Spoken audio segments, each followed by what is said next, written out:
My name is John Deedy, professor of political science at the community colleges of Baltimore County and local media political analyst. Welcome to the Maryland State Podcast and Government Podcast on Substack. Today, I am talking with a political legend in Maryland in many ways, Damon O'Doherty. Welcome to the show. Professor, thanks so much for having me on. I'm totally tickled to be here and just wanted to share my gratitude with you specifically. You know, the value you add to the ecosystem is incredibly important. I've tried, I think I've done like 100 podcasts and I'm in a bit of a pause right now.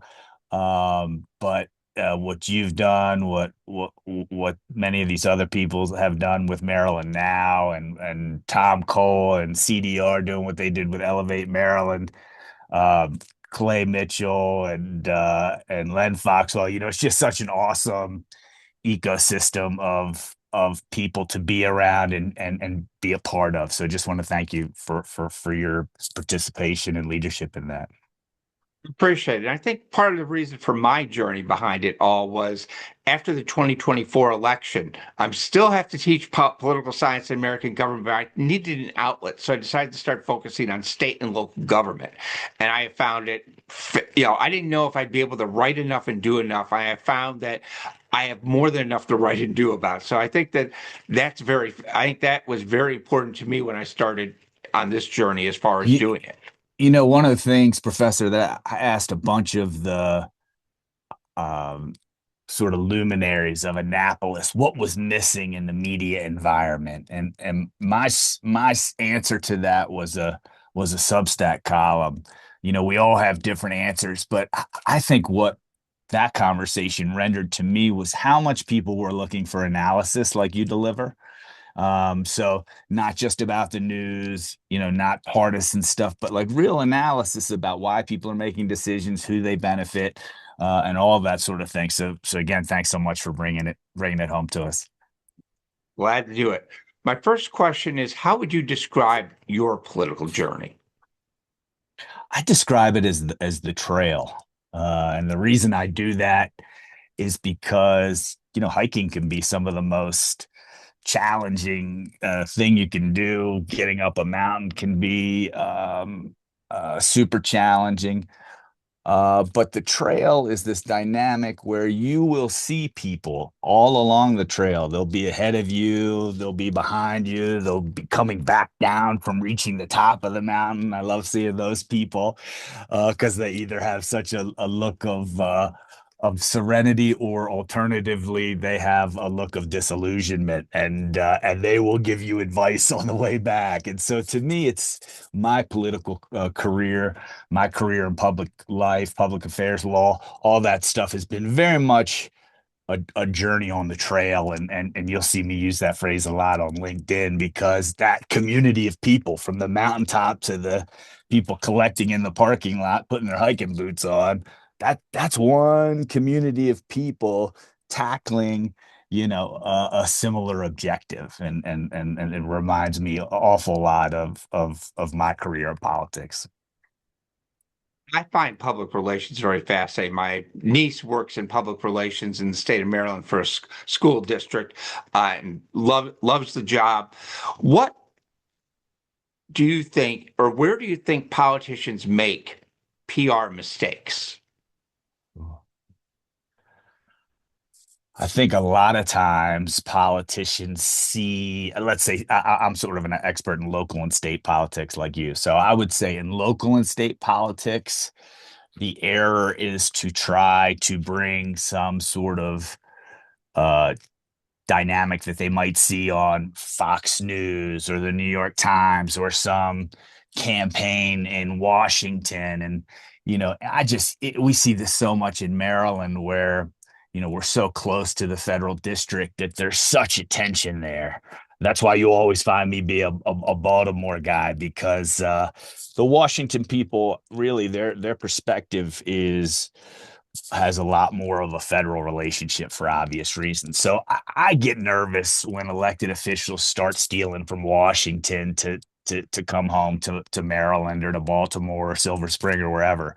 That to me It should be going the other way. We should be the laboratories of experimenting how to get things done the right way. And we do, man. Like, it blows my mind being in politics in Baltimore for 30 years and like we aren't partying on the streets over the crime reduction, and I'm I'm sane enough and in the community enough to get why they aren't in some ways. In one part of the city in South Baltimore, they're having some struggles. So all those people who are very fluent, bright, highly educated people are not super stoked right now. But overall, these crime trends are just mind-boggling. Those used to be the numbers we sort of lived and died by. And now we have absolutely no gratitude for the position we're in. Statewide, there's been a huge reduction in crime.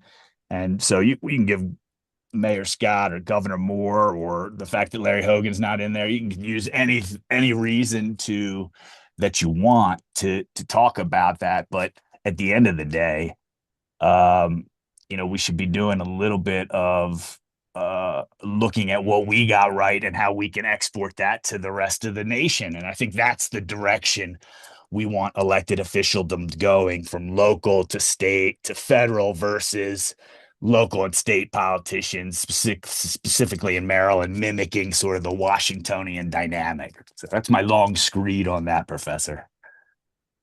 Good points. And when I think about some of the stuff you said, I've talked to people that have said, and these are political people, but in their realm, basically say they get more hits from stuff they do on podcasting than they do on the local news. And I was thinking about, people are lamenting, and correctly so, the death of the Washington Post and what's happened there. Mm, And I say the death mm. because I don't see it coming back to what it was. It just isn't going to happen. It's not going to be the Post of Ben Bradley and Woodward and Bernstein anymore. It's that those days have left. And I feel that the podcasting element for a lot of political people, and you could expound upon this, is really going to change, is changing things already, because I think they're looking for that element of people to get to that way instead of looking for, hey, there's a radio hit I can do or there's a TV hit I can do. Yeah, and think about us as Democrats, sort of. Um, we come at ourselves. We come at ourselves very critically, but and I'm going to join in on the chorus. One of the things we do is we force ourselves into a media ecosystem that demands sound bites. And then we have such an inclusive, or once did have such an inclusive coalition, we would sort of tiptoe around words, try to make those fit into a 1 minute or 30-second soundbite, 15-second soundbite. Meanwhile, the other side has figured out how to use Joe Rogan's audience of 300 million and do long form podcasts so that candidate on the other side, the president, can almost explain his way out using uh, that podcast rubric of long form content versus being jammed into 1 minute. Our party's got to get there, and hopefully we can lead the way here in Maryland. I expect that California, what Gavin Newsom has done, others are doing. You'll see more of that opening up. And here's the big thing, Professor. We got to realize, like, we don't necessarily want to be, as Democrats, we don't necessarily want to be on the Democratic podcast. God bless them. Thank you for being there. But we want to be on the hunting podcast. We want to be on, the NASCAR podcast. We want to be on the PTA podcast. Like, we want to be in the culture. We don't want to be downstream in the reflective, political, analytical perspective. We want to be in the culture with the people. We used to be there all the time. And then, on our side, our media consultants could never figure out a way to sort of get beyond online, advertising and broadcast television. I will say this, since I'm taking advantage of the long form, the again, Maryland getting it right, the Washington Post getting it wrong. Maryland's getting it right because Stuart Bainham and the Bob Cohn and the Baltimore Banner have now said not only are we going to be in Montgomery County and do local news with real reporters down there, but now because since the Post is leaving the region in a sense, we're going to put Stuart Bainham and the Baltimore Banner are going to put resources in Prince George's County. So 3 years ago, 4 years ago, we had a Baltimore Sun up for sale and decline. Washington Post, it seemed like it was going to be kind of on the rise. But look at what has happened with the Baltimore Banner in the last several years. Look what's happened with the Baltimore Sun. Even give those folks a little bit of credit for changing the way they're presenting their news model on the local side in Baltimore. They're mimicking a lot of the Baltimore Banner kind of coverage on TikTok and Instagram. So as upsetting as that is with the Washington Post, how pumped are we in Maryland that we have, reporters in Prince George's County, Montgomery County, Howard County, in addition to the Baltimore media market. So something to look positively at. And I think that sometimes we look a lot for the negative, like you were talking about the crime numbers before. And I think a lot of the battle is, and sometimes I'll admit I even can engage in it, who gets the credit for it? It's the debate over Bates versus Scott. We look for the conflict, we look for the thing, the controversy on these things. And it kind of dovetails into the next thing regarding Democrats' public relations. And I always Mm. say this about Democrats, and I think it was Bill Maher that originated the expression. He says, Democrats love to bring the sharpest knives to the biggest gunfights. When it comes, and they've got the knives ready, but it does. I think they're getting better at come fighting back. I'm not that sure sometimes. I mean, it seemed like early last year every Democrat had to at least say the F word once a week on a television program in order to show they were tough. What are your thoughts about a lot of that? I mean, it feels like the president and the Republicans and the steamrolled Congress have put an Americans in an untenable position where even if they don't like the Democratic brand, like they'll have to choose that selection, that side of the fence, because things are so out of whack. I think that's something we should really keep an eye on across the country is, how do Democrats show up? And one of the things we can stop doing is just, you know, the fratricide that we do on one another. The idea that we get upset about conservative Democrats or Democrats that are soft on guns or like Bernie Sanders was soft on guns for God's sake, and he's got pretty good bona fides on the progressive politics. So I just feel like we don't have any tolerance for diversity of ideas. We have plenty of tolerance for diversity of culture and background. You can see that on the Democratic Party website or anywhere you go.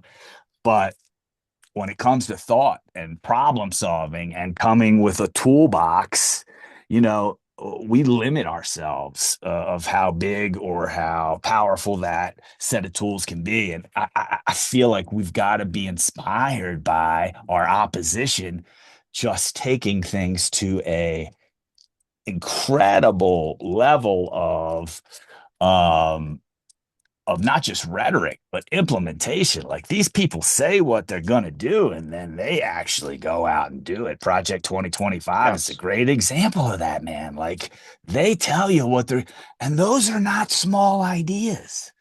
And so with me, maybe I'm a self-loathing Democrat or so one of these kind of characters, but I just feel like we're not bold enough. We've got AI crushing down on us, potentially, or at least six, seven big companies sort of having the ultimate say in our lives. There's got to be some pushback to that. And I think we're the party positioned to do it best. I see a lot of your points as far as the best thing about it. The problem is, someone once said, Republicans fall in line, Democrats fall in love. And they have fallen in That's true. line behind Trump. And that the fall in love part is sometimes I believe they're so obsessed with diversity, so obsessed with wokeness. I said something, let me make sure I didn't offend anybody.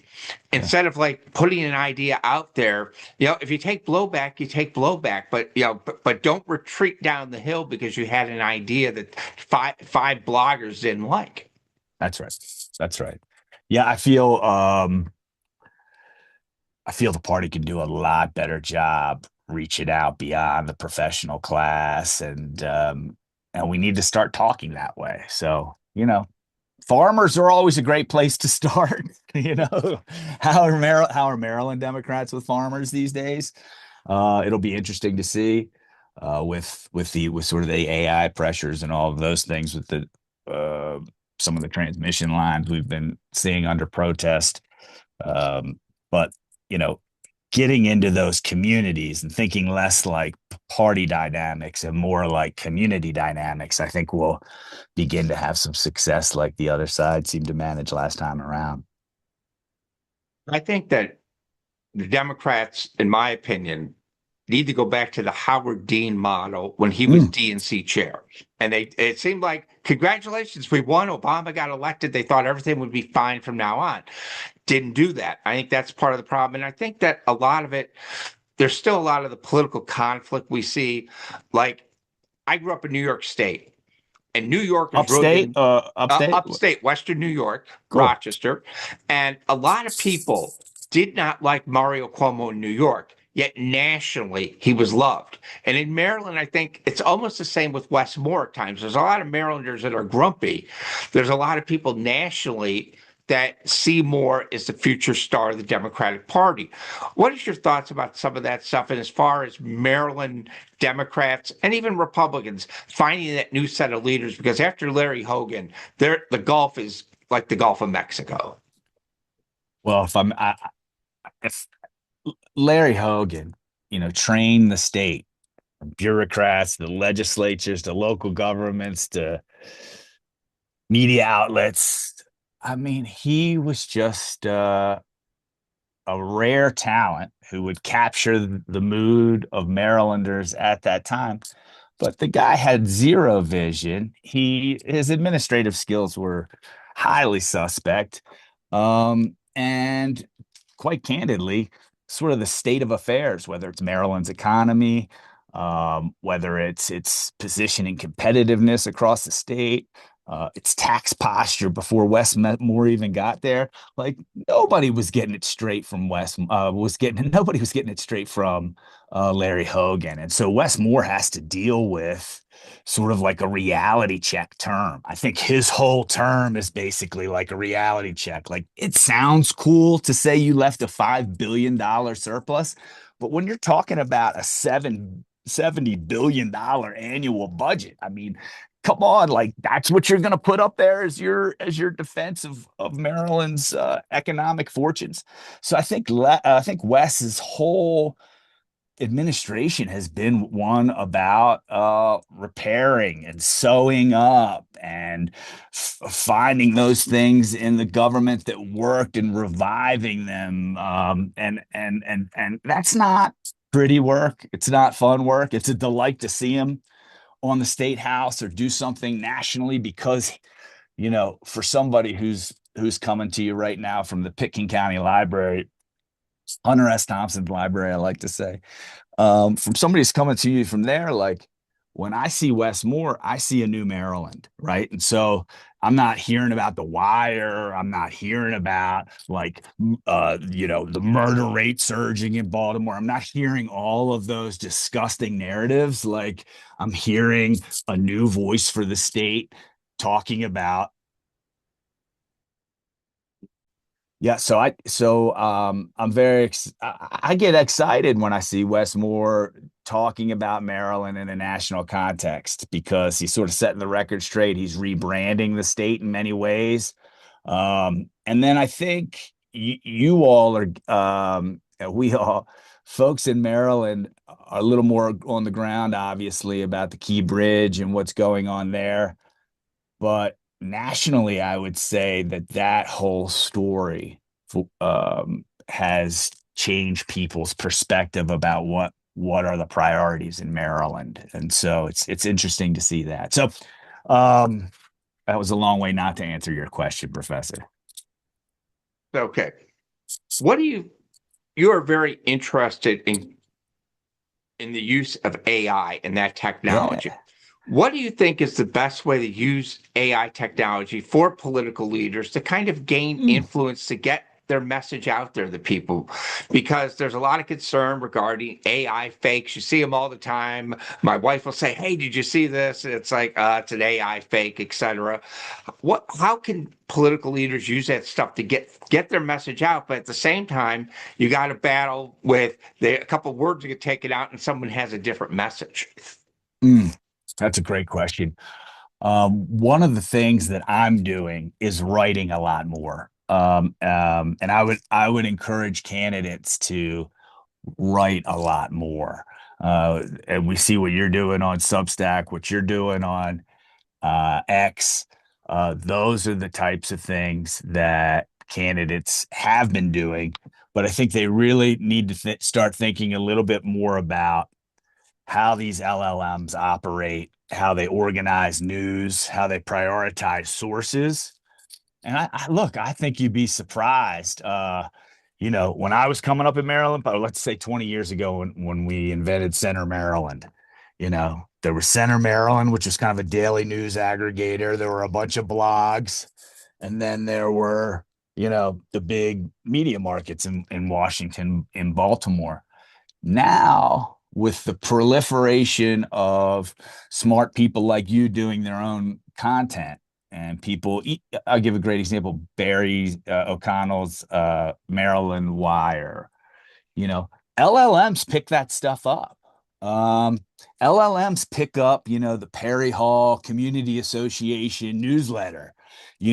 So it's a real opportunity for candidates to, again, get outside of this like consultant mentality and this Washington mentality about direct mail and public opinion research and all that kind of stuff, all those commodities, and do what nobody else can do, which is get your tail in that community and record your moments in the community online, reflect on them online with your Substack or with your policy papers. Really what you do is you can do two things. Submit yourself to the community and then record that and reflect upon it, and then work with local content creators to buttress that with their own storytelling. And then pretty soon, all of a sudden, like if you look up my name and Westmore and Perplexity or Claude, it will detail our relationship over the last, 15 years. It'll cite some of my LinkedIn posts. It will cite Barry O'Connell's columns about me. So I think folks need to understand that they need to get back into the culture, get back into the community, and then use these AI tools as a way to sort of broadcast your behavior in a way that's going to be screened and collected for eternity. So it's a great opportunity for candidates to say what they're about, then get out there in the community and do exactly what they say they are all about, and doing it with all the right people. And if they can do that, I think they'll be positioned, Democrats or Republicans will be well positioned in the next cycle. You used a term, and I just want you to kind of explain it just a little bit for the people listening. You used the term LLMs. What does that mean in a nutshell, and et cetera? Yeah, well, LLMs, the large language models, we hear often about ChatGPT. Google's model is like off the charts now. I work with Claude a lot, specifically on like writing exercises and things of that nature. And so leveraging these LLMs, you can leverage them in local, state, and local politics. I can go on Perplexity and get opposition research that would be about my opponent that would be far greater than anything I could do on a Google search.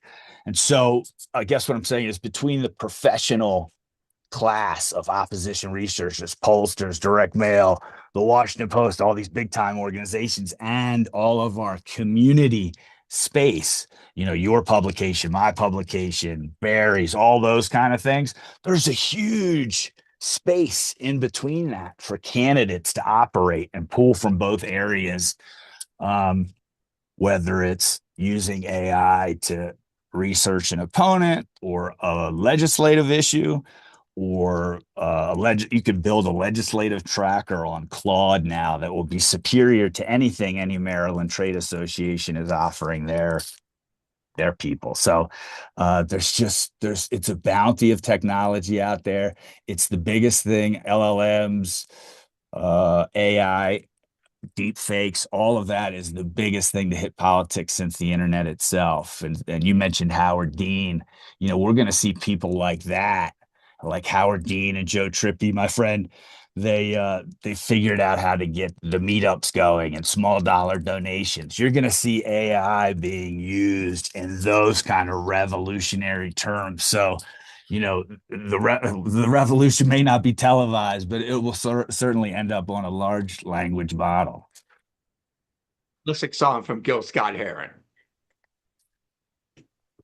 My next question Well I done. have along the lines, kind of final question, summarize a lot of things, is when you look at Maryland politics, one of the controversies currently going on today is the redistricting battle and the Mm, battle with Bill Ferguson and mm. Governor Moore. And I think, and some of the other things going on. What are some of your thoughts about that redistricting battle? Is there a right or wrong behind either one of them?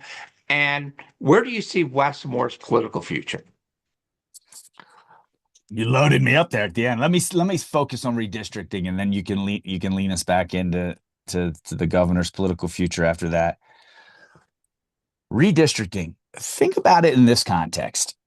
Everybody used to say Maryland's a one party state and it's the Politburo in Annapolis and all this kind of language, right? Well, here you have an example on the most pressing issue, one of the most pressing. Bill Ferguson says maybe it's not the most pressing issue, but one of the biggest political issues today is the redistricting out of cycle. Both of these people, the governor, I think he really thinks we're in uncharted territory politically, and we need to use our populace in the way that's most effective to represent the state's interests. Like, I think he has a ton of integrity believing that. I also know for a fact that, Bill Ferguson, people were saying 6 months ago he was committing political suicide. And look what he's done. I mean, the way he's comported himself, the way he stood up for all his members that are maybe in an impossible situation where they think it might be advantageous to do redistricting, but their voters either are cool on it or warm, depending on their point of view. So I feel the key word that is being missed here is integrity. I think Bill Ferguson has an enormous amount of integrity. I think the same for the governor. I think they really believe these solutions, diametrically opposed, are the right thing to do.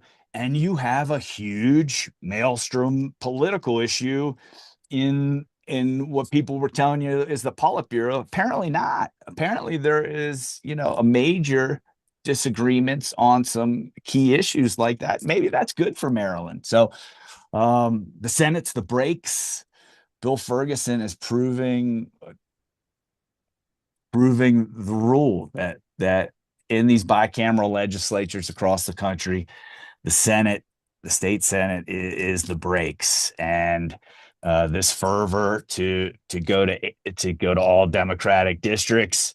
That's why the Senate of Maryland is there, is to give it pause, to give it deliberation, to do all those things that the fervor doesn't really agree with. And so I think it's a marvelous kind of textbook issue. We saw this before with Paris Glendenning and Mike Miller over gun safety legislation, where they literally had to pull the bill out of committee.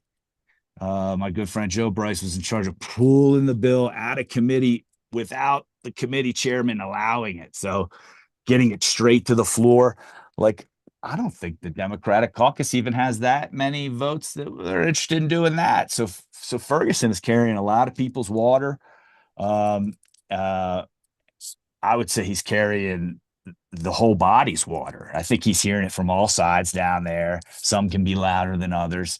So, I just, my hat's off to both the governor and the Senate president for showing so much integrity, not taking the easy way out. Um, when you run for president, um, the challenges on your constitution are great.